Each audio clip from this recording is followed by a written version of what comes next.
Good morning, everybody. Got to get used to saying that. These finals games start at 9 p.m. It's crazy when I go to schedule them. It starts, like I said, at 11:55. Then it's time to go listen to press conferences, and I got to move it to 12:30. I'm scared to hit AM or PM for the next day. That's it. We got Cardo Dudley Jr. I'm Wilson Tarpe Jr. Welcome to our NBA Finals recap. Been doing one of these after each and every game. Tonight was Game 5. Andrew Wiggins steps up as the Warriors beat the Celtics 104-94. This game had some wild swings. You saw the Warriors come out as how a team should come out in a game of this magnitude at home. Got off to a very strong start. You saw the Celtics be the resilient team that we've seen them to be, and they kind of dominated the third quarter. And then we saw the Warriors play championship level basketball in the fourth quarter, led by an unlikely suspect to most people. But to some of us on this side, on this program, not too shocking, but a big moment nonetheless for Wiggins stepping up for Golden State. Steph has one of these games almost every finals. It's just one game where he's just a little off. And what's tough for Boston is you lost the Steph game. You lost he always and there's nothing wrong with being a great player. Great players sometimes have bad games. To only almost have one bad game every finals as much as they've been here, it's not an indictment on anybody. But again, if you're Boston, you lost the Steph game, like the bad Steph game. Obviously, things shift back to Boston after this. But Cardell, your thoughts? It's the Andrew Wiggins game. This is the one, especially if the Warriors are able to close the deal. This is the one where they look back and they can like, this is where Andrew Wiggins dominated.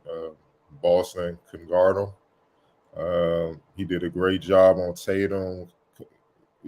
Throughout the series, when Tatum gets going, Wiggins does a great job of locking in on him and shutting his water off, so to speak. And it's been paying dividends, man. And I'm just happy for him. You know what I mean?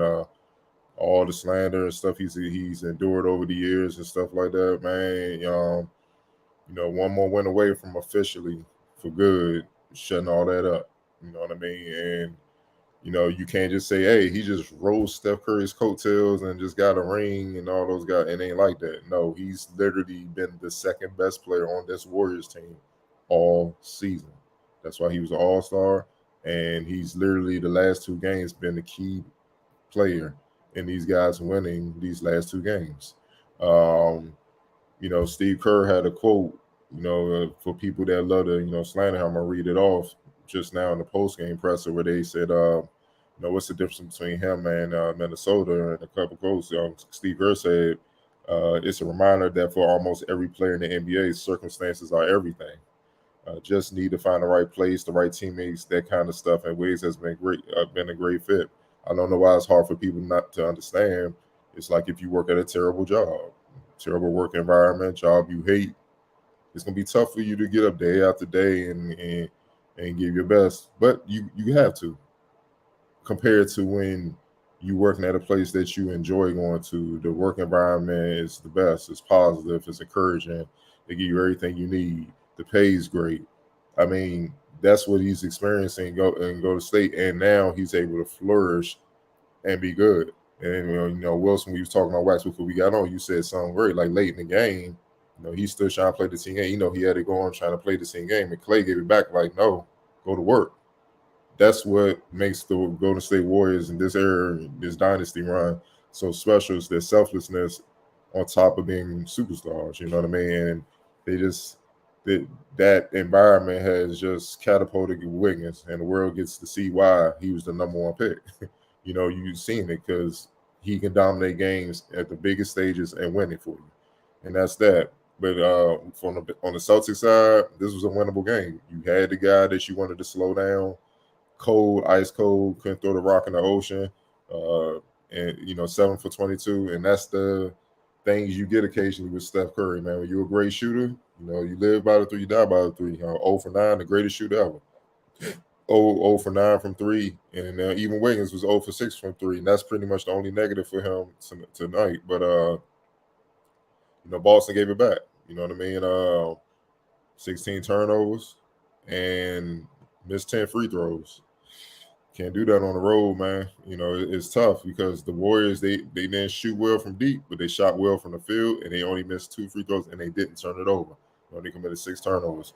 You can't give a team like this a chance when you have them on the ropes. You can't give them ways to beat you, because then they're gonna beat you, and that ended up being the reason. I felt like Gary Payton was huge off the bench, huge, man, defensively, getting offensive boards, tip-ins, scoring the ball, cutting back door, and getting layups on Marcus Smart. He kept Marcus Smart occupied where Marcus Smart couldn't just, stand on the island on the perimeter, dig down to go double guys. He had to worry about Gary Payton moving all around, getting offensive rebounds and being active. That was huge. Jordan Poole, his shots, man, he was efficient from the field. Got to get the defense in check. But when they needed him to step up, he did get stops. He held up, man. And that's all you can ask for, dog. And Klay Thompson, who's been quietly consistent over the last couple of games, hitting big threes, hitting big bombs. His defense done stepped up. You ain't heard from Jaylen Brown, as of late. I know he had 18, but he was 5 of 18. This is probably his worst game of the finals, man. Tatum had it going, man, but I just feel like when he understands really how to score, and when I mean score, like keep it simple, because he takes a lot of tough shots, and that's Wiggins' defense, no doubt. I know they're going to go back and forth, but when he really understands how to score and keep it simple and keep it efficient like that, I'm just getting to my spot. I'm not even going to play with you. He's going to be nearly impossible to deal with. Hell, he's already there anyway. But sometimes when he takes those tough shots, man, he misses, man. That's when you can get life against them, especially with Jaylen Brown not having it going. They needed Tatum to close, man, especially with Wiggins going off and Klay warming up, and they just couldn't do that, man. But it was a big win. It was a big win at home, so the Warriors just gotta go close it out on the road. They're playing with house money. They just gotta keep that same sense of urgency. And don't look at it like, even if we don't win the next game, we still got games set back here, because that's a dangerous game to play with this Boston Celtics team, because they're not going to go away. That's what I love about this Boston Celtics team. You're not going to beat them on the scorecard. You're going to knock them out. And that's what it is. But one thing Boston got to worry about is, pissed off Steph Curry. Because when you're the greatest at something, as competitive as he is, and the one thing that makes you great, you feel miserably at, he's going to be on the mission next game to try to make up for it. So it was a great game back and forth, man. But at the end of the day, like I said, this is going to be known as the Andrew Wiggins game. Yeah, and to piggyback on some of the things that Boston, in terms of opportunities lost on, this is the first game when Looney ended up in like severe foul trouble. So Looney was only on the court for 17 minutes. We've known what he's meant. We've seen what he's meant to Golden State with his time on the court, which again kind of even makes the Gary Payton minutes that much more impactful and that much more important, because you had to make up for the production. Obviously, Looney doesn't score at the same rate, but when Gary's out there, he spends a lot of time in big man areas on the court, attacking the glass, dunker spot at times. As the guy on a short roll, like he does a lot of different things, but they needed it because Loon wasn't out there. You mentioned Poole. I was happy. It's been good watching to see him kind of improve his decision making, because to start the series, he was looked like the lights were a little too bright to start the series. Wiggins has been tremendous, man. I'm gonna keep saying this. I know you've been saying it over and over again. Even this game when Jason got off in that fourth quarter, Wiggins spent more time on him and he completely shut the water off. And I just want to make that abundantly clear. He took the faucet off the wall like it was done. It was a good performance on both ends. And again, with Steph struggling, let's think about it. He's the only other dude not named Steph and Jordan Poole could consistently put the ball on the floor and create his own shot. Mm-hmm. So again, just this performance was huge tonight. Like you said, it's going to be known as the Wiggins game. But again, 43 minutes for him. And, you talked about Klay. I felt like Klay looked different defensively to start this game. Like it looked like he had his legs underneath him defensively from like the opening tip. The first couple possessions. It looked like defense was like, all right, it looks like it's going to be one of those nights where he has his legs underneath him on that end. But yeah, it's a tough game for Boston to lose. And we've been talking about this every game. The turnovers. Them and the turnovers. Like, they are oh so careless with the ball, and it costs them a lot. That's the one thing about them. And again, that's some of that. Like, I don't want to make this some big ringing indictment. Like they're horrible. Obviously, they're not horrible. They're here. Like going into the series was one of the things I know you mentioned. You got a team who's been here before. The team was doing it for the first time. And sometimes we've seen that happen at the end of a couple games. Boston is dumb talented, dumb athletic. In crucial times, sometimes that decision making, and I agree with everything you said about Tatum. As soon as that boy understands he doesn't have to do that much to be more effective, it's scary hours. But at this moment, yeah, and this was, I think this might have been, this feels like the first really bad game for Jaylen Brown in terms of shooting from the floor. And I think that's one thing they really can't live without because of how he gets his buckets. He's the consistent guy that attacks the basket consistently the same way all the time. We've seen him finish through contact so much this series. With him just having a rough night. Kudos to him for getting to the line 10 times.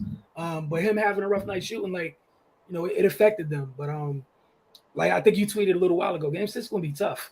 And I would hope that the Warriors have the correct mindset that, just because you can't come back home doesn't mean you want to come back home. And that said, Boston's not going to roll over and give them Game 6 by any means necessary. Yeah, man, and Boston might be tight at home because, see, now all the pressure on them is do or die. You know what I'm saying? You can come out and play hard as you want, but they've never experienced this. It's true. This is the first time they've lost back-to-back games. Now, they played a Game 7 on the road in Miami. This is the finals. Yeah. You're not playing a team that, let's keep it a buck. Outside Jimmy, who you really worried about scoring-wise.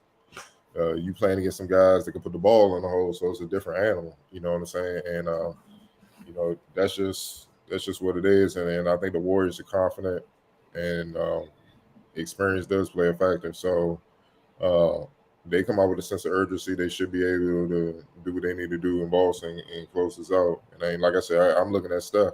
I expect him to be coming on, John Wick mode. Like, I gotta get my back because, kick me off the roof, man. So, right. And one other thing, Steve Kerr, I gotta give him credit, man. He's coaching his ass off. Yep.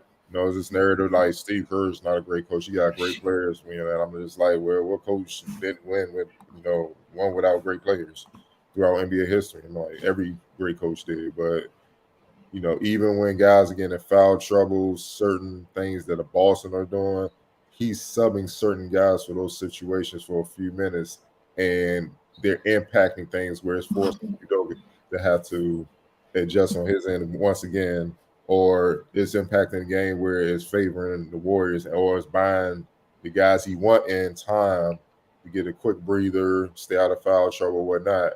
And then when they get back in, they're good to go, man. He's pushing all the right buttons. Like, they talking about play Kuminga, but what they're not understanding is Jellicoe, the 5 minutes he came in, he didn't score anything like that. But what he was the additional ball handler, which kept Al Horford and Rob Williams away from Clay and Wiggins and Draymond. And that's when Draymond started getting free, being able to score. Now he got it going. Now you got to adjust. And then when they adjusted, he took a Jellicoe back out and went back with his original starting lineup, man. So it was huge, especially with Looney in foul trouble, man. So, kudos to Curry. He's coaching his ass off. For sure. And like you said, I was thinking it before you said it, like, he hit every right button. Like, tonight, to navigate, like, you're a small team, and what, the tallest big you had was in foul trouble tonight. Like, buying those little moments. What, Iggy played 4 minutes, and you're talking about, like, what's it called? Liking it to football, just situational football. It was situational basketball at key points. Iggy played 4 minutes, but there were little times where it was just enough, sandwiched between timeouts, media timeouts, or what have you, to buy folks some time to either chill out or get somebody some additional rest.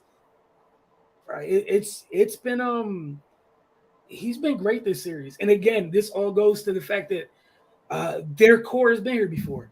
Not everybody, but it's been here before. And again, going to folks who haven't been here, want to give Andrew Wiggins all the credit in the world, Gary Payton II all the credit in the world. they're stepping in and supporting these guys, but they haven't been here. First go round for a lot of these guys, and kudos to them. Obviously, Jordan Poole as well, but kudos to them for stepping in because tonight they don't get this win without Wiggins and Payton tonight, without those contributions, for sure without Wiggins, and especially with Loon in foul trouble because Loon typically, and that's the other thing, Loon's so dependable, underrated, and reliable. We noticed it tonight because it was a weird situation. How often is he in foul trouble? That and that's because Rod Williams was very active, man. And he's a defensive monster, man. And why now y'all see why I love him coming out of college. And I'm like, and he's only gonna get better from this. When he get healthy next year, shit, he might be defensive player of the year right now. My favorite, dog, because the Warriors, the layups that they normally made in the past, they're missing a lot of those because they feel him. They feel his presence, and he coming like when Draymond saw the ball. Bad knee, ran after him, tried to get the block, and Dre was like, "Oh, he had to go for the dunk." Yeah. Well, he would have palmed this shit. So, I'm loving that, man. Look, it's gonna be tough, but the Warriors ain't tripping. They've been there.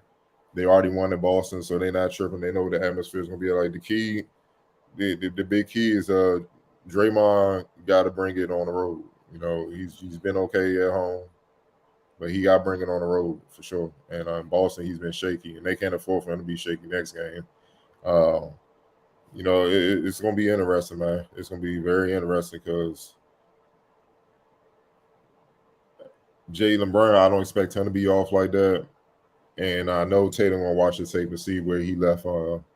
He left some points on the board, just trying to take what we call hero shots, like the air ball late, man. You know what I'm saying? Just because it's there.